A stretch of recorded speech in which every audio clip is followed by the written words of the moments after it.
Hello ನಮಸ್ತೆ ಎಲ್ರಿಗೂ welcome back to Bhagya's daily blogs. So ಇದು ಚಟ್ಟಿ ಅಮಾವಾಸ್ಯೆ ದಿನದ ಬ್ಲಾಗು ಬೆಳಗ್ಗೆನೇ ಶುರು ಮಾಡಿದ್ದೀನಿ. ನಿನ್ನೆ ನೈಟ್ ಎಲ್ಲನೂ ಪ್ಲ್ಯಾನ್ ಮಾಡಿ ಮಲ್ಕೊಂಡಿದ್ದೆ. ಸೊ ಬೆಳಗ್ಗೆ ಬೇಗ ಏಳಬೇಕು, ಬೇಗ ಎದ್ದು ಪೂಜೆ ಎಲ್ಲ ಮಾಡಬೇಕು, ಇವತ್ತು ಬೂದ್ಗುಂಬಳಕಾಯಿ ಮನೆಗೆ ಕಟ್ಟಬೇಕು ಅಂತ ಹೇಳಿ. ಆದರೆ ಹೇಳೋಕ್ಕೆ ಆಗಲಿಲ್ಲ ಈ ಚಳಿಗೆ. ಸೊ ಸ್ವಲ್ಪ ಲೇಟ್ ಆಯಿತು, 5:30 ಎದ್ದು ಮನೆಯೆಲ್ಲ ಶುದ್ಧಿ ಮಾಡಿಕೊಂಡು ಸ್ನಾನ ಗಿನ ಎಲ್ಲ ಮಾಡೋ ಅಷ್ಟರಲ್ಲಿ 6 ಗಂಟೆ ಆಗೋಯಿತು. 6 ಗಂಟೆ ಮೇಲೇ ಟೈಮ್ ಆಗೋಯಿತು. ಸೊ ಈಗಾಗಲೇ ಬೆಳಕು ಆಗೋಯಿತು, ಮತ್ತು ಇನ್ನು ಪೂಜೆ ಶುರು ಮಾಡಿದ್ದೀನಿ. ಸೊ ಇವಾಗ ಫಸ್ಟ್ ನಾನೇನು ಮಾಡ್ತೀನಿ, ಅಮಾವಾಸ್ಯೆ ದಿನ ಪ್ರತಿ ಅಮಾವಾಸ್ಯೆಗೂ ನಾನು ಬಾಗಿಲ ಮೇಲೆ, ಎಂಟ್ರೆನ್ಸ್ ಡೋರ್ ಮೇಲೆ, ಮೇನ್ ಡೋರ್ ಮೇಲೆ ನಾನು ಈ ರೀತಿ ತ್ರಿಶೂಲ ಮತ್ತು ಓಂಕಾರ ಹಾಗೆ ಸ್ವಸ್ತಿಕ್ ಚಿಹ್ನೆನ ಅರಿಶಿಣದಿಂದ ಬರಿತಾ ಇರ್ತೀನಿ. ಸೊ ಈ ಅರಿಶಿಣ ಕಲಿಸ್ಕೊಬೇಕಾದ್ರೆ ಸ್ವಲ್ಪ ಕರ್ಪೂರ ಮತ್ತು ಒಂದು ಸ್ವಲ್ಪ ಹಾಲನ್ನ ಹಾಕಿರ್ತೀನಿ. ನಾಳೆ ಅಮಾವಾಸ್ಯೆ ಇದೆ ಅಂತ ಅಂದಮೇಲೆ ಸಪ್ರೇಟಾಗಿ ಬೇರೆ ಒಂದು ಸ್ವಲ್ಪ ಹಾಲು ತೆಗೆದಿಟ್ಟು ಆ ಹಾಲನ್ನ ಬೇರೆ ಕಾಯಿಸಿಟ್ಟಿರ್ತೀನಿ. ಸೊ ಆ ಹಾಲನ್ನೇ ಹಾಕಿರ್ತೀನಿ, ಇಂಜಿಲಾಗಿರೋಂಥ ಹಾಲೇನೂ ಹಾಕೋ ಹಾಗಿಲ್ಲ. ಹಾಗಾಗಿ ಸ್ವಲ್ಪ ಸಪ್ರೇಟಾಗಿ ಎತ್ತಿ ಕಾಯಿಸಿಟ್ಬಿಟ್ಟಿರ್ತೀನಿ, ಫ್ರಿಜ್ಜಲ್ಲಿ ಇಟ್ಟಿರ್ತೀನಿ.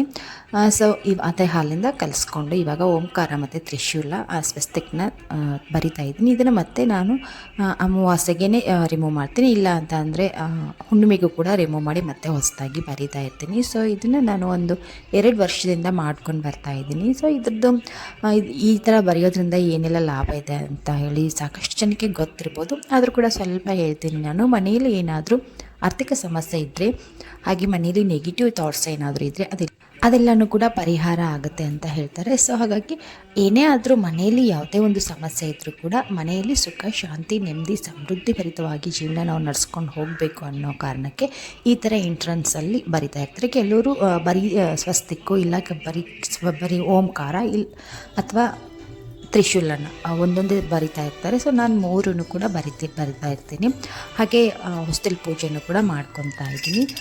ಸೊ ಮೊದಲಿಗೆ ಮಾಡೋ ಪೂಜೆ, ಮನೆಯ ದೇವ್ರ ಪೂಜೆ ಮಾಡೋಕ್ಕೂ ಮುಂಚೆ ಹೊಸ್ತಿಲ್ ಪೂಜೆ ಮಾಡ್ಕೊಂಡೇ ಮನೆ ದೇವ್ರ ಪೂಜೆನೇ ಮಾಡಬೇಕಲ್ವ. ಸೊ ಹಾಗಾಗಿ ಮಾಡ್ತಾಯಿದ್ದೀನಿ. ಹೊಸ್ತಿಲ್ ಪೂಜೆ ಮಾಡಿದ್ದೆ. ಸೊ ಓಂಕಾರ ಮತ್ತು ಅದು ಬಾಗಿಲ ಮೇಲೆ ಬರೆದಿರೋದು ಸ್ವಲ್ಪ ಅರಿಶಿನ ಉಳಿದಿತ್ತು. ಸೊ ಅದನ್ನು ಬಿಸಾಡಬಾರ್ದು ಅಂತ ಹೇಳ್ಬಿಟ್ಟು ಹೊಸ್ತಿಲಿಗೆ ಹಚ್ತಾ ಇದ್ದೀನಿ.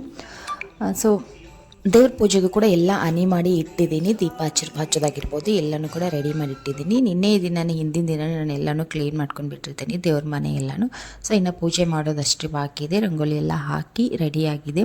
ಹಾಗೆ ನಿನ್ನೆ ನಾನು ರೆಡಿ ಮಾಡಿ ಇಟ್ಕೊಂಡಿರೋಂಥ ಬೂದ್ಗುಂಬಳಕಾಯಿಯು ಕೂಡ ಪೂಜೆ ಮಾಡಿದ್ದೀನಿ. ದೇವ್ರ ಪೂಜೆ ಜೊತೆಗೆ ಬೂದ್ಗುಂಬಳಕಾಯಿನೂ ಕೂಡ ಪೂಜೆ ಮಾಡಿದ್ದೀನಿ. ಇನ್ನು ಅದನ್ನು ನನ್ನ ಹಸ್ಬೆಂಡ್ ಕೈಯಿಂದ ಮನೆ ಎಂಟ್ರೆನ್ಸ್ಗೆ ಕಟ್ಟಬೇಕು.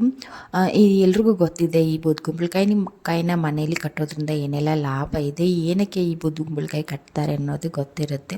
ಸೊ ನಾನು ಯಾವತ್ತೂ ಈ ಥರದ್ದನ್ನು ಕಟ್ಟಿರಲಿಲ್ಲ, ಕಟ್ಟಬೇಕು ಅಂತ ಹೇಳಿ ತಗೊಳ್ಳೋಕ್ಕೂ ಹೋಗಿರಲಿಲ್ಲ. ಆದರೆ ಇವಾಗ ಅದಾಗೆ ನಮ್ಮ ಮನೆಗೆ ಬಂದಿದೆ ಅಂತ ಅಂದಮೇಲೆ ಯಾಕೆ ನಾವು ಅದನ್ನು ಹಾಳು ಮಾಡಬೇಕು, ಸುಮ್ಮನೆ ಮನೇಲಿ ಹಾಗೆ ಇಟ್ಬಿಟ್ರೆ ಒಣಗೋಗುತ್ತೆ ಅಂತ ಹೇಳ್ಬಿಟ್ಟು ಅದರಲ್ಲೂ ಎಲ್ಲರೂ ಕೂಡ ಇವಾಗ ನಮ್ಮ ಮನೇಲಿ ಸ್ವಲ್ಪ ಪ್ರಾಬ್ಲಮ್ಗಳು ಕೂಡ ನಡೀತಾ ಇದೆ.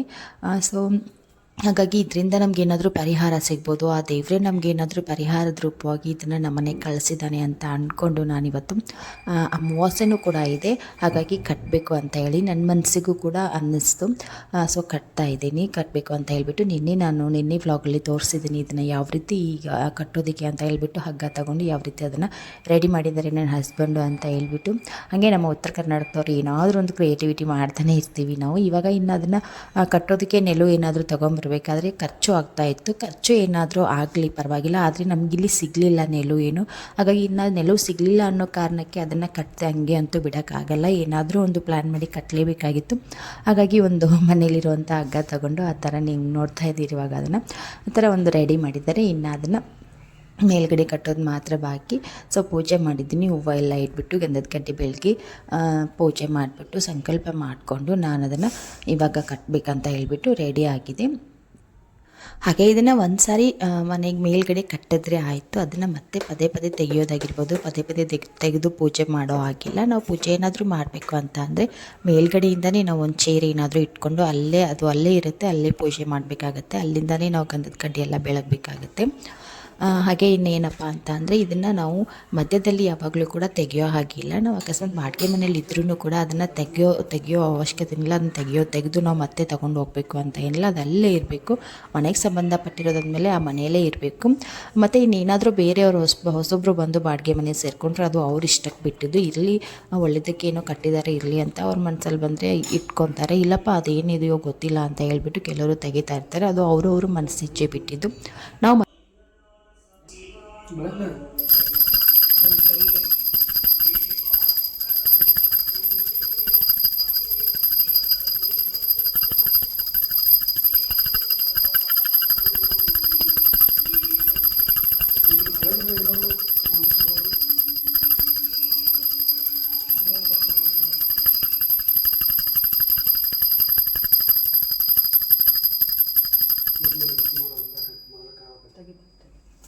ಓಕೆ, ಇವಾಗ ಪೂಜೆ ಆಯಿತು. ಇನ್ನು ಅದನ್ನ ತೊಗೊಂಡು ಹೋಗಿ ಹೊರಗಡೆ ಮೇನ್ ಡೋರ್ ಎದುರುಗಡೆನೇ ಅದನ್ನು ಕಟ್ಟಬೇಕಾಗುತ್ತೆ. ಯಾರಾದರೂ ಹೊರಗಡೆಯಿಂದ ನಾವಾದರೂ ಬರ್ಬೋದು, ಹೊರಗಿನವರಾದರೂ ಬರ್ಬೋದು. ಬಂದಾಗ ನಮ್ಮ ನೆತ್ತಿ ಮೇಲ್ಗಡೆ ಅದು ಇರಬೇಕಂತೆ, ಇರೋ ಹಾಗೆ ನಾವು ಅದನ್ನು ಕಟ್ಟಬೇಕಂತೆ. ಯಾಕೆ ಅಂತ ಅಂದರೆ ಹೊರಗಡೆಯಿಂದ ನಾವು ಬರಬೇಕಾದ್ರೆ ನಮ್ಮಿಂದ ಏನಾದರೂ ನೆಗೆಟಿವ್ ಎನರ್ಜಿ ಒಳಗಡೆ ಸಂಪರ್ಕ ಮಾಡೋ ಚಾನ್ಸ್ ಇದ್ದರೆ ಅದನ್ನು ತಡೆಯತ್ತಂತೆ ಈ ಬೂದ್ ಕುಂಬಳಕಾಯಿ. ಹಾಗೆ ಈ ಬೂದ್ ಕುಂಬಳಕಾಯಿ ಏನಪ್ಪ ಅಂತಂದರೆ ನಾವು ಒಂದು ಸಾರಿ ಕಟ್ಟಿದ ಮೇಲೆ ಇದನ್ನು ಪದೇ ಪದೇ ತೆಗೆಯೋದಾಗಿರ್ಬೋದು. ಪೂಜೆ ಮಾಡ್ತೀನಿ ಅಂತ ಹೇಳ್ಬಿಟ್ಟು ಪದೇ ತೆಗೆಯೋ ಹಾಗಿಲ್ವಂತೆ. ಹಾಗೆ ಇನ್ನೊಂದು ಏನಪ್ಪ ಅಂತಂದರೆ ಈ ನಾವು ಕಟ್ಟಿರೋವಂಥ ಬೂದ್ ಕುಂಬಳಕಾಯಿ ಬಂದುಬಿಟ್ಟು ಒಣಗಿ ಹೋಗಬಾರ್ದಂತೆ, ಅದು ಕೊಳಿಬೇಕಂತೆ. ಅದು ಕೊಳತ್ರೆ ನಮ್ಮ ಮನೆಗೆ ಒಳ್ಳೆಯದಂತೆ. ಅದು ಒಣಗಿದ್ರೆ ಮನೆಯಲ್ಲಿ ಏನಾದರೂ ನೆಗೆಟಿವ್ ಎನರ್ಜಿ ಇರುತ್ತೆ, ಹಾಗೆ ಬ್ಲ್ಯಾಕ್ ಮ್ಯಾಜಿಕ್ ಏನಾದರೂ ಆಗಿರುತ್ತೆ. ಹಾಗಾಗಿ ಆ ಟೈಮ್ನಲ್ಲಿ ಬೂದ್ ಕುಂಬಳಕಾಯಿ ಕೊಳೆಯುತ್ತೆ ಅಂತ ಹೇಳ್ತಾರೆ. ನನಗಂತೂ ಇದ್ರ ಬಗ್ಗೆ ಅಷ್ಟೊಂದು ಸ್ಪಷ್ಟವಾಗಿ ಗೊತ್ತಿಲ್ಲ, ಒಳ್ಳೆಯದು ಅಂತ ಹೇಳಿದ್ರು. ಸೊ ಹಾಗಾಗಿ ನಾನು ಕಟ್ಟಿದ್ದೀನಿ. ನಿಮಗೇನಾದರೂ ಇದ್ರ ಬಗ್ಗೆ ಜಾಸ್ತಿ ಗೊತ್ತಿದ್ರೆ ನನಗೆ ಕಾಮೆಂಟ್ ಮಾಡಿ, ಆಯಿತಾ. ಸೊ ಇವಾಗ ಮೇಲ್ಗಡೆ ಕಟ್ಟಿದ್ದಾಯಿತು. ಸೊ ಈ ಥರ ಕಾಣ್ತಾ ಇದೆ ಎಂಟ್ರೆನ್ಸಿಂದ. ಹೊರಗಡೆಯಿಂದ ಯಾರಾದರೂ ಬಂದರೆ ಮೇಲ್ಗಡೆ ಅದು ನೆತ್ತಿ ಮೇಲೆ ಇರುತ್ತೆ. ಇನ್ನು ಅದೆಲ್ಲನೂ ಕಟ್ಟಿದ್ದಾಯಿತು, ಪೂಜೆನೂ ಕೂಡ ಆಯಿತು. ಇನ್ನು ನಾನು ಟಿಫಿನ್ ಮಾಡಬೇಕು ಅಂತ ಹೇಳ್ಬಿಟ್ಟು ಒಳಗಡೆ ಬಂದುಬಿಟ್ಟು ಇಲ್ಲಿ ಅಕ್ಕ ವಡೆ ಮಾಡೋದಕ್ಕೆ ಅಂತ ರೆಡಿ ಮಾಡ್ತಾ ಇದ್ದಾರೆ. ವಡೆನ ಮಾಡೋ ರೆಸಿಪಿ ನಾನು ಈಗಾಗಲೇ ಶೇರ್ ಮಾಡಿದ್ದೀನಿ, ಇದೊಂದು ಸಾರಿ ಹೇಳ್ತೀನಿ. ಇಲ್ಲಿ ಹಸಿರು ಮೆಣಸಿನ್ಕಾಯನ್ನ ತೊಗೊಂಡಿದ್ದಾರೆ, ಹಾಗೆ ಪುದೀನ ಸೊಪ್ಪು ಮತ್ತು ಈರುಳ್ಳಿ, ಒಂದು 4 ಈರುಳ್ಳಿನ ಸಣ್ಣದಾಗಿರುವಂಥ 4 ಈರುಳ್ಳಿನ ತೊಗೊಂಡಿದ್ದಾರೆ. ಮತ್ತು ಕರ್ಬೇವು ಸೊಪ್ಪು, ಕೊತ್ತಂಬರಿ ಸೊಪ್ಪು, ಹಾಗೆ ಶುಂಠಿ, ಗಾರ್ಲಿಕ್ಕು ಇದೆಲ್ಲನೂ ತಗೊಂಡ್ಬಿಟ್ಟು ಮಿಕ್ಸಿ ಜಾರ್ಗೆ ಹಾಕ್ತಾಯಿದ್ದಾರೆ. ಇದನ್ನು ಮಿಕ್ಸಿ ಮಾಡ್ಕೋಬೇಕು. ಇದು ವಡೆಗೆ ಬೇಕಾಗಿರುವಂಥ ಮಸಾಲೆ ಇದು. ಕೊತ್ತಂಬರಿ ಸೊಪ್ಪನ್ನು ಕೂಡ ಹಾಕ್ತಾಯಿದ್ದಾರೆ. ಹಾಕ್ಬಿಟ್ಟು ಸ್ವಲ್ಪ ಜೀರಿಗೆ ಹಾಕಿ ಮತ್ತು ಸೋಂಪು ಕಾಳಿದ್ರೆ ಕೂಡ ಸೋಂಪು ಕೂಡ ಹಾಕ್ಕೋಬೋದು. ಹಾಗೆ ರಾತ್ರಿ ನೆನೆಸಿ ಇಟ್ಕೊಂಡಿರುವಂತಹ ಮೆಂತೆ ಕಾಳಿದು. ಸೊ ರಾತ್ರಿಯೇ ನೆನೆಸಿಟ್ಟಿರ್ತೀನಿ, ನೆನೆಗಿಟ್ಟಿದ್ದೆ. ಸೊ ಅದನ್ನು ಹಾಕ್ತಾಯಿದ್ದೀನಿ. ಹಾಕ್ಬಿಟ್ಟು ಇದನ್ನು ಒಂದು ಸಾರಿ ಮಿಕ್ಸಿ ಮಾಡಿಕೊಂಡು ತೊಗೋಬೇಕಾಗುತ್ತೆ. ಹಾಗೆ ಇನ್ನೊಂದೇನಪ್ಪ ಅಂತ ಅಂದರೆ ವಡೆ ಮಾಡೋದಕ್ಕೆ ಹಿಟ್ಟು ಕೂಡ ಮೇನ್ ಆಗುತ್ತೆ ಅಲ್ವಾ, ಮೇನ್ ಇಂಗ್ರೀಡಿಯೆಂಟು. ಈ ಹಿಟ್ಟನ್ನ ನಾನು ರಾತ್ರಿಯೇ ಕಲಸಿ ಇಟ್ಕೊಂಡಿದ್ದೆ. ಇದು ವಡೆ ಹಿಟ್ಟು, ವಡೆಗೆ ಅಂತಲೇ ಸಪ್ರೇಟಾಗಿ ಬೀಸ್ಕೊಂಡು ಬಂದಿರೋವಂಥ ಹಿಟ್ಟಿದು. ನಮ್ಮ ಉತ್ತರ ಕರ್ನಾಟಕ ಸೈಡಲ್ಲಿ ಇದನ್ನು ಜಾಸ್ತಿ ಮಾಡೋದ್ರಿಂದ ಪ್ರತಿಯೊಬ್ಬರು ಮನೆಯಲ್ಲೂ ಈ ಥರ ವಡೆ ಹಿಟ್ಟು ಇದ್ದೇ ಇರುತ್ತೆ. ಸೊ ಅದಕ್ಕೆ ಅದನ್ನು ರಾತ್ರಿ ಕಲಸಿಟ್ಕೊಂಡಿದ್ವಿ. ಚಪಾತಿ ಹಿಟ್ಟಿನ ಅದಕ್ಕೆ ಸ್ವಲ್ಪ ಗಟ್ಟಿಯಾಗಿ ಕಲಸಿಟ್ಕೊಂಡಿತ್ತು. ಸೊ ಅದಕ್ಕೆ ಸ್ವಲ್ಪ ಜೀರಿಗೆ ಪೌಡ್ರು ಮತ್ತು ರುಬ್ಕೊಂಡಿರುವಂಥ ಮಸಾಲೆನ ಹಾಕ್ತಾಯಿದ್ದಾರೆ ಅಕ್ಕ ಇವಾಗ. ಸೊ ಅದನ್ನು ಚೆನ್ನಾಗಿ ಕಲಿಸ್ಕೊಬೇಕಾಗತ್ತೆ. ನಾವು ನಿನ್ನೆ ರಾತ್ರಿ ಕಲಸಿಟ್ಟಾಗ ಗಟ್ಟಿಯಾಗಿರುತ್ತೆ. ಸೊ ಇವಾಗ ಈ ಮಸಾಲೆ ಹಾಕ್ಬಿಟ್ಟು ಕಲಿಸ್ಕೊಂಡಾಗ ಅದು ಸ್ವಲ್ಪ ತೆಳುವಾಗಿ ಬರುತ್ತೆ. ಅದಕ್ಕೆ ಸ್ವಲ್ಪ ಉಪ್ಪನ್ನ ಹಾಕಿಬಿಟ್ಟು ಚೆನ್ನಾಗಿ ಕಲಿಸ್ಕೊಬೇಕಾಗತ್ತೆ. ಈ ಹಿಟ್ಟನ್ನ ಕಲಿಸ್ಕೋಬೇಕಾದ್ರೆ ತುಂಬ ಸಾಫ್ಟಾಗಿ ಒತ್ತಿ ಕಲಿಸೋ ಹಾಗಿಲ್ಲ, ತುಂಬಾ ಸಾಫ್ಟಾಗಿ ಕಲಿಸ್ಕೊಬೇಕಾಗತ್ತೆ. ಮತ್ತು ಸಕ್ಕರೆನೂ ಕೂಡ ಹಾಕಿದ್ದಾರೆ. ಇದು ಆಪ್ಷನಲ್ಲು, ನಿಮಗೆ ಬೇಡ ಅಂತ ಅಂದರೆ ನೀವು ಸಕ್ಕರೆನ ಸ್ಕಿಪ್ ಮಾಡ್ಕೋಬೋದು. ಟೇಸ್ಟ್ ಚೆನ್ನಾಗಿರುತ್ತೆ ಅಂತ ಹೇಳ್ಬಿಟ್ಟು ಸಕ್ಕರೆನ ಹಾಕಿದ್ದಾರೆ. ಸೊ ನೀವು ನೋಡ್ತಾ ಇರ್ಬೋದು ಎಷ್ಟು ಸಾಫ್ಟಾಗಿ ಕಲಿಸ್ಕೊಬೇಕು ಅಂತ ಹೇಳ್ಬಿಟ್ಟು. ನಾವು ಒತ್ತಿ ಕಲಿಸ್ಕೊಂಡ್ರೆ ವಡೆ ತುಂಬಾ ಗಟ್ಟಿಯಾಗಿ ಬರುತ್ತೆ, ಸಾಫ್ಟಾಗಿ ಬರೋದಿಲ್ಲ. ಹಾಗಾಗಿ ಸ್ವಲ್ಪ ನೈಸಾಗಿ ನಾವು ಕಲಿಸ್ಕೊಬೇಕಾಗತ್ತೆ. ನೀವು ನೋಡ್ತಾ ಇರ್ಬೋದು, ಆವಾಗಲೇ ಇದನ್ನು ನಾವು ರಾತ್ರಿ ಕಲಸಿಟ್ಟಾಗ ಗಟ್ಟಿಯಾಗಿತ್ತು. ಇವಾಗ ಅದು ಆಗ್ತಾಯಿದೆ. ನಿಮಗೆ ಜಾಸ್ತಿ ತೆಳುವಾಯಿತು ಅಂತ ಏನಾದರೂ ಅನಿಸಿದ್ರೆ ಮತ್ತೆ ಸ್ವಲ್ಪ ವಡೆ ಹಿಟ್ಟನ್ನ ನೀವು ಹಾಕ್ಕೋಬೋದು. ಇಲ್ಲಿ ತೋರಿಸ್ತೀನಿ ನಿಮಗೆ ವಡೆ ಹಿಟ್ಟು ಯಾವ ಥರ ಇರುತ್ತೆ ಅಂತ ಹೇಳ್ಬಿಟ್ಟು. ವಡೆ ಹಿಟ್ಟಿನ ರೆಸಿಪಿ, ವಡೆ ಹಿಟ್ಟನ್ನ ಯಾವ ಥರ ರೆಡಿ ಮಾಡ್ಕೊಬೇಕು ಅನ್ನೋದೇನಾದರೂ ನಿಮಗೆ ರೆಸಿಪಿ ಬೇಕಂದರೆ ನನಗೆ ಕಾಮೆಂಟ್ ಮಾಡಿ, ನಾನು ಹೇಳ್ತೀನಿ. ಸೊ ಇದು ವಡೆ ಹಿಟ್ಟು, ವಡೆಗೆ ಅಂತ ರೆಡಿ ಮಾಡ್ಕೊಂಡಿರುವಂಥ ಹಿಟ್ಟು. ಇದರಲ್ಲಿ ಜೋಳ, ಗೋಧಿ ಅಕ್ಕಿ, ಆಮೇಲೆ ಹೆಸರು ಕಾಳು, ಈ ಥರ ಕೆಲವೊಂದಿಷ್ಟು ಕಾಳುಗಳನ್ನು, ಧಾನ್ಯಗಳನ್ನು ಹಾಕಿಬಿಟ್ಟು ಕೆಲವೊಂದಿಷ್ಟು ಮಸಾಲೆ ಐಟಮ್ನ ಹಾಕಿ ಬೀಸ್ಕೊಂಡು ಬಂದಿರ್ತೀವಿ ಹುರಿದ್ಬಿಟ್ಟು. ಸೊ ಅದನ್ನು ಪ್ರೊಸೀಜರು ನಾನು ನಿಮಗೆ ಹೇಳ್ತೀನಿ, ಬೇಕು ಅಂದರೆ ಕಾಮೆಂಟ್ ಮಾಡಿ. ಸೊ ಇವಾಗ ವಡೆ ಹಿಟ್ಟು ಸ್ವಲ್ಪ ಹಾಕಿದ್ದೀನಿ, ಸ್ವಲ್ಪ ತೆಳುವಂತ ಅನ್ನಿಸ್ತು, ಹಾಗಾಗಿ ವಡೆ ಹಿಟ್ಟು ಹಾಕಿ ಕಲಿಸ್ಕೊಂಡಾಗ ಪರ್ಫೆಕ್ಟ್ ಕನ್ಸಿಸ್ಟೆನ್ಸಿನಲ್ಲಿ ಬಂತು. ಹಾಗೆ ಇದಕ್ಕೆ ಸೋಡಾ ಆಗಿರ್ಬೋದು, ಏನೋ ಪೌಡ್ರ್ ಆಗಿರ್ಬೋದು, ಏನೋ ಹಾಕೋ ಆಗಿಲ್ಲ, ಇದಿಷ್ಟೇ ಪದಾರ್ಥ ಇರೋದು. ಆಮೇಲೆ ಅಜಿವೈನ್ ಕೂಡ ಹಾಕಬೇಕಾಗುತ್ತೆ, ಓಂ ಕಾಳು ಕೂಡ ಹಾಕಬೇಕಾಗುತ್ತೆ, ನಾನು ಹಾಕಿದ್ದೀನಿ. ಸೊ ಅದನ್ನು ಕಲಸಿ ಒಂದು 10 ನಿಮಿಷ ನೆನೆಯಕ್ಕಿಟ್ಬಿಟ್ಟು ಇವಾಗ ಇಲ್ಲಿ ನಿನ್ನೆದು ಸ್ವಲ್ಪ ತಂಗಳನ್ನ ಇತ್ತು, ರಾತ್ರಿ ಮಾಡಿರೋ ಅಂಥ ಅನ್ನ ಮಿಕ್ಕಿತ್ತು. ಸೊ ಅದನ್ನು ಕೆಡಿಸೋದು ಏನಪ್ಪ ಅಂತ ಹೇಳ್ಬಿಟ್ಟು ಅದಕ್ಕೆ ಒಗ್ಗರಣೆ ಮಾಡ್ಕೊತಾ ಇದ್ದೀನಿ. ಸೊ ನಮ್ಮ ಸೈಡಲ್ಲಿ ಈ ಥರ ಅನ್ನ, ರಾತ್ರಿ ಏನಾದರೂ ಅನ್ನ ಮಿಕ್ಕಿದ್ರೆ ಬೇರೆ ಏನೋ ತಿಂಡಿ ಮಾಡಬೇಕು, ಟಿಫನ್ಗೆ ಏನಾದರೂ ಮಾಡಬೇಕು ಅಂತ ಯೋಚನೆ ಮಾಡ್ತಾ ಕೂರೋ ಮಾತೇ ಇಲ್ಲ. ರಾತ್ರಿ ಮಿಕ್ಕಿರೋ ಅನ್ನನ ತೊಗೊಂಡು ಈ ರೀತಿ ನಾವು ಒಗ್ಗರಣೆ ಮಾಡ್ಕೊತಾ ಇರ್ತೀವಿ. ಅದರಲ್ಲಿ 2 ವಿಧಾನದಲ್ಲಿ ನಾವು ಮಾಡ್ತಾ ಇರ್ತೀವಿ, ಎಲ್ರಿಗೂ ಗೊತ್ತೇ ಇರುತ್ತೆ. ಹಸಿಮೆಣ್ಸಿನ್ಕಾಯಿ ಹಾಕ್ಬಿಟ್ಟು ಮಾಡ್ತೀವಿ, ಹಾಗೆ ಮಸಾಲೆ ಖಾರನ ಹಾಕಿಬಿಟ್ಟು ಮಾಡ್ತಾ ಇರ್ತೀವಿ. ಇವತ್ತು ನಾನು ಮಸಾಲೆ ಖಾರ ಹಾಕ್ಬಿಟ್ಟು ಮಾಡ್ತಾಯಿದ್ದೀನಿ. ರೆಗ್ಯುಲರ್ ಸ್ಪೆಷಲ್ ಅಂತಲೇ ಹೇಳ್ಬೋದು, ನಮ್ಮ ಉತ್ತರ ಕರ್ನಾಟಕದಲ್ಲಿ ಇದು ಸ್ಪೆಷಲಾಗಿ ಎಲ್ಲರ ಮನೆಯಲ್ಲೂ ರೆಗ್ಯುಲರಾಗಿ ಇದು ಇದ್ದೇ ಇರುತ್ತೆ. ಸ್ವಲ್ಪ ಮಿಕ್ಕಿದ್ರು ಕೂಡ ಇದನ್ನು ಒಗ್ಗರಣೆ ಹಾಕೋದು, ಅನ್ನನ ಒಗ್ಗರಣೆ ಹಾಕೋದು, ಹಾಗೆ ಅದ್ರ ಜೊತೆಗೆ ಮತ್ತೆ ಇನ್ನೂ ಸ್ವಲ್ಪ ಉಪ್ಪಿಟ್ಟಾಗಿರ್ಬೋದು, ಅವಲಕ್ಕಿ ಆಗಿರ್ಬೋದು, ಸೂಸಲಾಗಿರ್ಬೋದು, ಈ ಥರ ಮಾಡ್ತಾನೆ ಇರ್ತೀವಿ ನಾವು. ಸೊ ಅದೇ ರೀತಿ ವಡೆ ಜೊತೆಗೆ ನಾನು ಪಲಾವ್ ಮಾಡಬೇಕು ಅಂದ್ಕೊಂಡೆ. ಸೊ ಅನ್ನ ಮಿಕ್ಕಿರೋದ್ರಿಂದ ಅದನ್ನು ವೇಸ್ಟ್ ಮಾಡೋದು ಬೇಡ ಅಂತ ಹೇಳ್ಬಿಟ್ಟು ಅದೇ ಅನ್ನನ ಒಗ್ಗರಣೆ ಮಾಡ್ಕೊತಾ ಇದ್ದೀನಿ.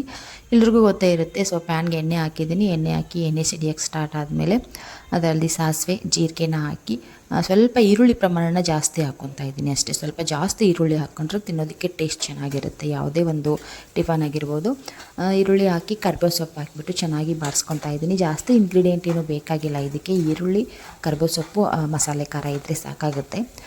ಸೊ ಇದಿಷ್ಟಿದ್ರೆ ಸಾಕು. ಇದಕ್ಕೆ ಟೊಮೆಟೊ ಬೇಕು, ಹಸಿಮೆಣ್ಸಿನ್ಕಾಯಿ ಬೇಕು, ಅದು ಬೇಕು, ಇದು ಬೇಕು, ಏನೂ ಇಲ್ಲ. ಅನ್ನ, ಎಣ್ಣೆ, ಉಪ್ಪು ಬೇಡ, ಅನ್ನದಲ್ಲಿ ಉಪ್ಪು ಹಾಕಿ ಇರ್ತೀವಿ. ಎಣ್ಣೆ, ಈರುಳ್ಳಿ, ಮಸಾಲೆ ಖಾರ ಮತ್ತು ಕರ್ಬೇವು ಸೊಪ್ಪು ಇದಿಷ್ಟಿದ್ರೆ ಸಾಕು. ಸೊ ಹಾಕಿ ಚೆನ್ನಾಗಿ ಬಾಡಿಸ್ಕೊಂಡು ಈರುಳ್ಳಿ ಎಲ್ಲ ಫ್ರೈ ಆದಮೇಲೆ ಅದಕ್ಕೆ ಮಸಾಲೆ ಖಾರನ ಹಾಕ್ತಾಯಿದ್ದೀನಿ. ಈ ಥರ ನಾನು ಬರ್ನಿನಲ್ಲಿ ಮಸಾಲೆ ಖಾರನ ಇಟ್ಕೊಂಡಿದ್ದೀನಿ. ಸೊ ಮಸಾಲೆ ಖಾರನ ಹಾಕ್ಬಿಟ್ಟು ಚೆನ್ನಾಗಿ ಫ್ರೈ ಮಾಡಿಕೊಂಡು ಖಾರದ ಸ್ಮೆಲ್ ಬರೋಕ್ಕೆ ಸ್ಟಾರ್ಟ್ ಆಗುತ್ತೆ, ಘಮ ಘಮ ಅಂತ. ಸೊ ಆ ಟೈಮ್ನಲ್ಲಿ ನಾವು ರಾತ್ರಿ ಮಿಕ್ಕಿರೋವಂಥ ಅನ್ನನ ಕೈಯಿಂದ ಚೆನ್ನಾಗಿ ಕಿವುಚ್ಬಿಟ್ಟು ಉದುರುದ್ರಾಗಿ ಮಾಡಿಕೊಂಡು ನಾವು ಆ ಒಗ್ಗರಣೆಗೆ ಹಾಕ್ಕೊಂಡು ಚೆನ್ನಾಗಿ ಅದನ್ನು ಒಂದು ಸಾರಿ ಮಿಕ್ಸ್ ಮಾಡಿದ್ರೆ ನಮ್ಮ ಒಂದು ಮಸಾಲೆ ರೈಸ್, ಸ್ಪೆಷಲ್ ಉತ್ತರ ಕರ್ನಾಟಕ ಮಸಾಲೆ ರೈಸ್ ಟೇಸ್ಟಿಯಾಗಿ ತಿನ್ನೋದಕ್ಕೆ ರೆಡಿ ಆಗುತ್ತೆ. ಅದನ್ನು ನೋಡ್ತಾ ಇದ್ರೇ ಬಾಯಲ್ಲಿ ನೀರು ಬರೋ ಹಾಗಾಗುತ್ತೆ, ಅಷ್ಟು ಕಲರಾಗಿ ಬಂದಿರುತ್ತೆ ಈ ಮಸಾಲೆ ರೈಸ್ ಅನ್ನೋದು.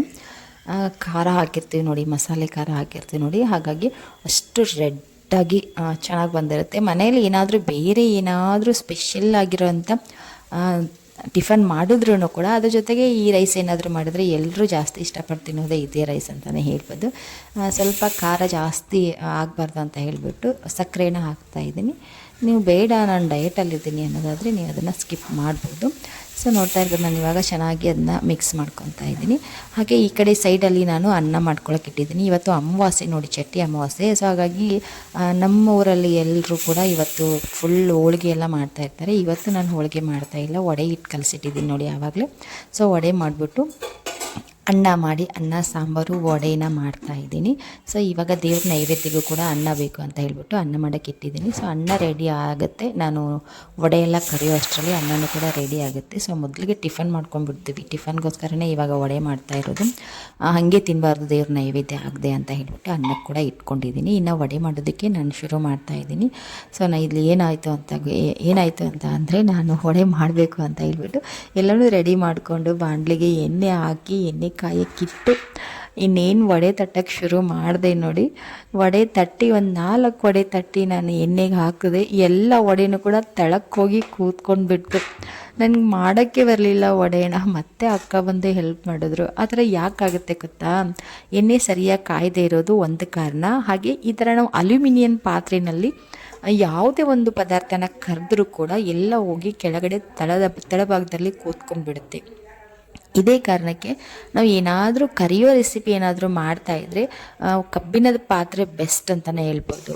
ಅದು ಕೆಳಗಡೆ ಹೋಗಿ ಕುತ್ಕೊಳ್ಳಲ್ಲ, ಯಾವುದನ್ನು ಕೂಡ ಅಂಟಕ್ಕೆ ಬಿಡೋದಿಲ್ಲ.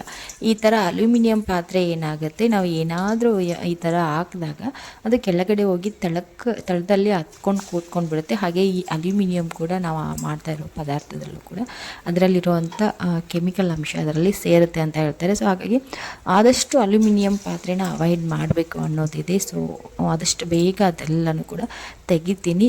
ಸ್ವಲ್ಪ ನಾನು ಕೂಡ ಎಲ್ಲದಕ್ಕೂ ಟೈಮ್ ಬರಬೇಕು, ಒಂದೇ ಸಾರಿ ಎಲ್ಲನೂ ಚೇಂಜ್ ಮಾಡಿಬಿಡ್ತೀನಿ ಅಂತ ಅಂದರೆ ಆಗಲ್ಲ. ಹಾಗಾಗಿ ಯೂಸ್ ಮಾಡ್ತಾಯಿದ್ದೀನಿ.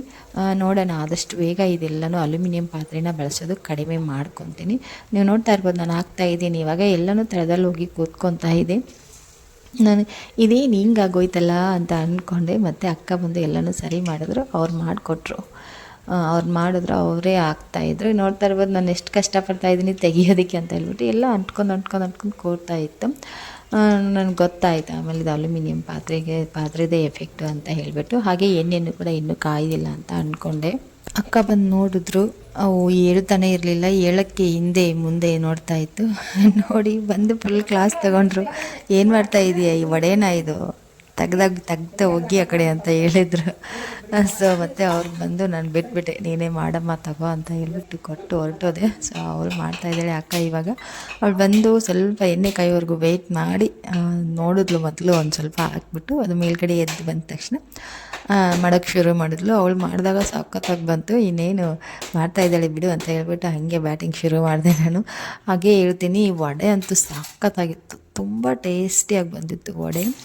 ನಮ್ಮೂರ ಸೈಡಲ್ಲಿ ಈ ಥರ ವಡೆಯನ್ನು ಜಾಸ್ತಿ ಮಾಡೋಕ್ಕೋಗಲ್ಲ. ಇಲ್ಲಿ ಹೆಂಗೆ ಅಂತ ಅಂದರೆ ಪ್ರತಿ ಅಮಾವಾಸ್ಯೆಗೂ ಪ್ರತಿಯೊಬ್ಬರು ಮನೆಯಲ್ಲೂ ವಡೆ ರೆಸಿಪಿ ಮಾಡೇ ಮಾಡ್ತಾರೆ. ನಮ್ಮೂರಲ್ಲಿ ಹೆಂಗೆ ನಾವು ಹೋಳಿಗೆ ಮಾಡ್ತೀವಿ ನೋಡಿ, ಹಾಗೆ ಇಲ್ಲಿ ಬಂದುಬಿಟ್ಟು ವಡೆ ಮಾಡ್ತಾರೆ ಅವರು. ಪ್ರತಿ ಅಮಾವಾಸ್ಯೆಗೂ ವಡೆ ಮಾಡೋದು. ಹಾಗೆ ಬೇಳೆ ಹುಗ್ಗಿ ಅಂತ ಮಾಡ್ತಾರೆ ಅವರು. ಬೇಳೆ ಎಲ್ಲ ಕುದಿಸ್ಬಿಟ್ಟು ಅದಕ್ಕೆ ಬೆಲ್ಲ ಎಲ್ಲ ಹಾಕ್ಬಿಟ್ಟು ಬೇಳೆ ಹುಗ್ಗಿ ಅಂತ ಮಾಡ್ತಾರೆ. ಸೊ ಅದು ಸ್ವೀಟ್ ರೆಸಿಪಿ. ಅದಾದರೆ ವಡೆನ ಮಾಡ್ತಾರೆ. ನಾವು ಏನು ಮಾಡ್ತೀವಿ, ನಾವು ಹೋಳಿಗೆ ಮಾಡೋದು, ಕರ್ಜಿಕಾಯಿ ಅಂದರೆ ಕಡುಬು ಮಾಡೋದು, ಈ ಥರ ಮಾಡ್ತಾಯಿರ್ತೀವಿ ನೋಡಿ. ಸೊ ಹಾಗೆ ಸೊ ನಾನು ಕೂಡ ವಡೆನ ಮಾಡೋದನ್ನು ಇವಾಗ ಕಲಿತಾ ಇದ್ದೀನಿ. ಈ ಥರ ಆಗ್ತಾಯಿರುತ್ತೆ. ಸೊ ನೋಡಿ ಈ ಥರ ಎಷ್ಟು ಚೆನ್ನಾಗಿ ಬಂತು ಅಕ್ಕ ಮಾಡಿದಾಗ ಅಂತ ಹೇಳಿಬಿಟ್ಟು ಇವತ್ತು ವಡೆ ಕತೆ ಹೀಗಾಯಿತು. ಮತ್ತು ನಾನು ಕೂಡ ಅವ್ರ ಜೊತೆಗೆ ಹೆಲ್ಪ್ ಕೊಟ್ಟೆ. ಹೆಲ್ಪಿಗೆ ಅಂತ ನಾನು ಕೂಡ ಮಾಡ್ತಾಯಿದ್ದೀನಿ. ಇಬ್ರಿಗೆ ಸೇರ್ಕೊಂಡು ಮಾಡಿದ್ರೆ ಬೇಗ ಆಗುತ್ತೆ ಅಂತ ಹೇಳ್ಬಿಟ್ಟು ಮಾಡ್ತಾಯಿದ್ವಿ. ಸ್ವಲ್ಪ ಲೇಟ್ ಕೂಡ ಆಗಿತ್ತು ಟಿಫನ್ ಕೊಡೋದು ಎಲ್ರಿಗೂ, ಮನೆಯವ್ರಿಗೆ. ಮಕ್ಕಳಿಗೂ ಕೂಡ ಹಶು ಆಗಿತ್ತು. ಹಾಗಾಗಿ ಬೇಗ ಆಗಲಿ ಅಂತ ಹೇಳ್ಬಿಟ್ಟು ನಾನು ಮಧ್ಯದಲ್ಲಿ ಕೆಲವೊಂದಿಷ್ಟು ವಡೆನ ತಟ್ಟಿ ಹಾಕಿದೆ. ಫೈನಲಿ ಕಲ್ತ್ಕೊಂಡೆ ವಡೆ ಮಾಡೋದನ್ನು. ಸೊ ಇನ್ಮೇಲೆ ಏನು ಚಿಂತೆ ಇಲ್ಲ, ಆರಾಮಾಗಿ ಮಾಡ್ಬೋದು. ರೆಸಿಪಿ ಎಲ್ಲನೂ ಗೊತ್ತಿತ್ತು, ನಾನು ಹಿಂದೆ ಒಂದು ಸಾರಿ ಮಾಡಿದ್ದೆ. ಆದರೆ ಈ ಥರ ಕರಿಬೇಕಾದ್ರೆ ನನಗೆ ಪ್ರಾಬ್ಲಮ್ ಆಗೋದು.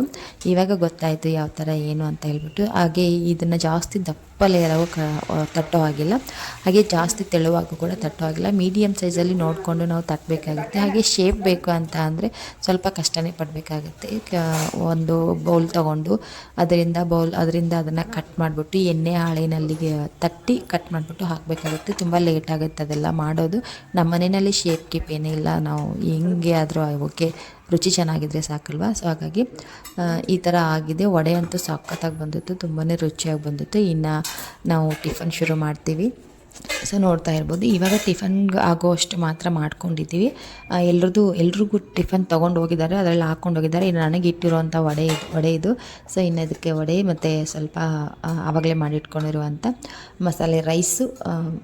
ನಾನು ಇದಕ್ಕೆ ಕಾಯಿ ಚಟ್ನಿನ ಮಾಡಬೇಕು ಅಂತ ರೆಡಿ ಮಾಡ್ಕೊಂಡಿದ್ದೆ, ಆದರೆ ಬೇಡ ಅಂತ ಹೇಳಿದ್ರು. ಇಷ್ಟೇ ಸಾಕು, ಚೆನ್ನಾಗಾಗಿದೆ, ಬಿಸಿಯಾಗಿ ಹಂಗೆ ತಿನ್ನೋಣ, ಮಧ್ಯಾಹ್ನಕ್ಕಾದರೆ ಕಾಯಿ ಚಟ್ನಿ ಮಾಡ್ಕೊಳ್ಳೋಣ ಅಂತ ಹೇಳಿದ್ಲು ಅಕ್ಕ.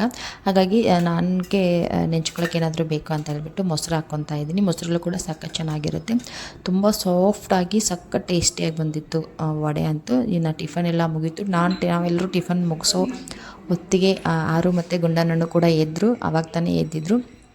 ತುಂಬ ದಿನದಿಂದ ಅವರಿಗೆ ಬಿಸ್ಕೆಟೇನು ಕೊಟ್ಟಿರಲಿಲ್ಲ. ಇವತ್ತು ಸಂಡೇ ಇತ್ತು, ಟಿಫನ್ ಕೂಡ ಮಾಡೋದು ಲೇಟಾಗಿತ್ತು, ಅವ್ರು ಹೇಳೋದು ಕೂಡ ಲೇಟಾಗಿತ್ತು ಅಂತ ಹೇಳ್ಬಿಟ್ಟು ಇಬ್ಬರಿಗೂ ಒಂದೆರಡು ನ್ಯೂಟ್ರಿ ಚಾಯ್ಸ್ ಬಿಸ್ಕೆಟ್ನ ಕೊಟ್ಟಿದ್ದೀನಿ. ಎಲ್ಲ ಬಿಸ್ಕೆಟ್ ಹೋಲಿಕೆ ಮಾಡಿದ್ರೆ ಈ ನ್ಯೂಟ್ರಿ ಚಾಯ್ಸ್ ಬಿಸ್ಕೆಟಲ್ಲಿ ಅಷ್ಟಾಗಿ ಶುಗರ್ ಇರೋದಿಲ್ಲ, ಬೆಸ್ಟ್ ಅಂತಲೇ ಹೇಳ್ಬೋದು. ಆದರೆ ಜಾಸ್ತಿ ಕೊಡೋಂಗಿಲ್ಲ, ವಾರದಲ್ಲಿ ಒಂದು ಸಾರಿ ಕೊಟ್ಟಿರ್ತೀನಿ, ಯಾವಾಗಲಾದರೂ ಒಂದು ಸಾರಿ. ಸೊ ಇನ್ನು ಮಧ್ಯಾಹ್ನದ ಟೈಮು, ಅವಳದು ಸಂಡೇ ಅಲ್ವಾ ಇವತ್ತು, ಸ್ವಲ್ಪ ಹೋಮ್ವರ್ಕ್ ಎಲ್ಲ ಮಾಡಲಿ ಅಂತ ಹೇಳ್ಬಿಟ್ಟು ಊಟ ಎಲ್ಲ ಮುಗಿಸ್ಕೊಂಡು ಮಧ್ಯಾಹ್ನ ಟೈಮ್ ಅವ್ರ ಅಪ್ಪಾಜಿ ಹೋಮ್ವರ್ಕ್ ಮಾಡಿಸೋದಕ್ಕೆ ಅಂತ ಕೂರಿಸಿದ್ದಾರೆ. ಸೊ ಇವತ್ತು ಸಾಯಂಕಾಲ ನಾವು ವೀರಭದ್ರೇಶ್ವರ ದೇವಸ್ಥಾನಕ್ಕೆ ಕೂಡ ಹೋಗಬೇಕು. ಸೊ ಸಾಯಂಕಾಲ ಇದು ಇವತ್ತು ಕಾರ್ತಿ ಅಲ್ವಾ, ಚಟ್ಟಿ ಅಮಾವಾಸ್ಯೆ. ಇಲ್ಲಿ ಕಾರ್ತಿಗೆ ದೀಪ ಎಲ್ಲ ಹಚ್ತಾರೆ. ವೀರಭದ್ರೇಶ್ವರ ದೇವಸ್ಥಾನಕ್ಕೆ ಬಂದಿದ್ವಿ ದೀಪ ಹಚ್ಚೋದಕ್ಕೆ ಅಂತ ಹೇಳ್ಬಿಟ್ಟು ದೀಪ ಹಚ್ಚಿ ನೈವೇದ್ಯ ಮಾಡಿ ಕಾಯಿ ಎಲ್ಲ ಬರ್ಸ್ಕೊಂಡು ಸೊ ಚುಮ್ಮುರಿ ಎಲ್ಲನೂ ಕೊಟ್ಬಿಟ್ಟು ಬರಬೇಕು ಅಂತ ಬಂದಿದ್ದೀವಿ.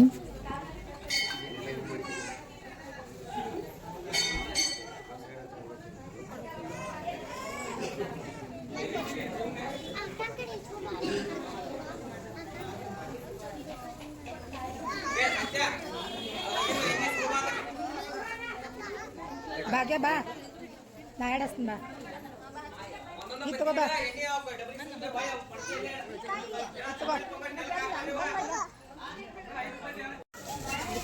ಸೊ ಇನ್ನು ಪೂಜೆ ಮುಗಿಸ್ಕೊಂಡು ದೀಪ ಎಲ್ಲ ಹಚ್ಚಿ ಬರೋದು ಲೇಟ್ ಆಯಿತು ಮನೆಗೆ ಬರೋದು. ಸೊ ನಾವು ಕೂಡ ಮನೇಲೆಲ್ಲ ಅಡುಗೆ ಇತ್ತು ರಾತ್ರಿ ಊಟಕ್ಕೆ ಅಂತ ಹೇಳ್ಬಿಟ್ಟು ಲೇಟಾಗಿ ಬಂದ್ವಿ. ಆರಾಮಾಗಿ ದರ್ಶನ ಮುಗಿಸ್ಕೊಂಡು ಬಂದ್ವಿ. ನಮ್ಮ ಮನೆಗೆ ಬಂದಮೇಲೆ ನನ್ನ ಮಕ್ಕಳು ನಮ್ಮ ಅಕ್ಕನ ಜೊತೆಗೆ ಆಟ ಆಡ್ತಾಯಿದ್ದಾರೆ. ಅವ್ರ ತುಂಟಾಟ ನೋಡಿ, ಅವ್ರ ಜೊತೆಗೆ ಅವಳು ಕೂಡ ಮಗುವಾಗಿ ಹೋಗ್ತಾಳೆ. ನನಗಿನ್ನ ಜಾಸ್ತಿ ಅವರು ಕೂಡ ಅವಳನ್ನೇ ಜಾಸ್ತಿ ಹಚ್ಕೊಂಡಿದ್ದಾರೆ. ಅವಳು ಅಷ್ಟೇ ನನ್ನ ಮಕ್ಕಳ ಮುಖ ನೋಡಿಕೊಂಡು ಅವಳ ಲೈಫಲ್ಲಿ ನಡೆದಿರುವಂಥ ಎಲ್ಲ ನೋವು ಕೂಡ ಅವಳು ಮರಿತಾಳೆ. ನನ್ನ ಮಕ್ಕಳಲ್ಲೇ ನನ್ನ ಮಕ್ಕಳು ಖುಷಿನಲ್ಲೇ ಅವಳು ಖುಷಿ ಪಡ್ತಾ ಇರ್ತಾಳೆ. ಆ ದೇವರು ನಮ್ಮ ಅಕ್ಕನ ಕೊಟ್ಟಿರುವಂಥ ಕಷ್ಟ, ನಮ್ಮ ಅಕ್ಕನಿಗಾಗಿರುವಂಥ ಅನ್ಯಾಯ ಯಾವ ಹೆಣ್ಮಕ್ಳಿಗೂ ಕೊಡಬಾರ್ದು ಅಂತಲೇ ನಾನು ಪ್ರತಿದಿನ ಕೇಳ್ಕೊತಾ ಇರ್ತೀನಿ. ಓಕೆ, ಇವತ್ತಿನ ಬ್ಲಾಗ್ ಇದಾಗಿತ್ತು. ಐ ಹೋಪ್ ನಿಮಗೆ ಬ್ಲಾಗ್ ಇಷ್ಟ ಆಗಿರುತ್ತೆ. ಇಷ್ಟ ಆದರೆ ಪ್ಲೀಸ್ ಆ ವಿಡಿಯೋಗೆ ಒಂದು ಲೈಕ್ನ ಕೊಟ್ಟು, ಹಾಗೆ ನಿಮ್ಮ ಚಾನಲ್ಗೆ ಹೊಸದಾಗಿ ಬಂದಿರೋರು ಪ್ಲೀಸ್ ಚಾನಲ್ನ ಸಬ್ಸ್ಕ್ರೈಬ್ ಮಾಡಿಕೊಂಡು ವೀಡಿಯೋಸ್ನ ನೋಡಿ. ಮತ್ತೆ ಸಿಗ್ತೀನಿ ನೆಕ್ಸ್ಟ್ ಬ್ಲಾಗಲ್ಲಿ. ಬಾಯ್.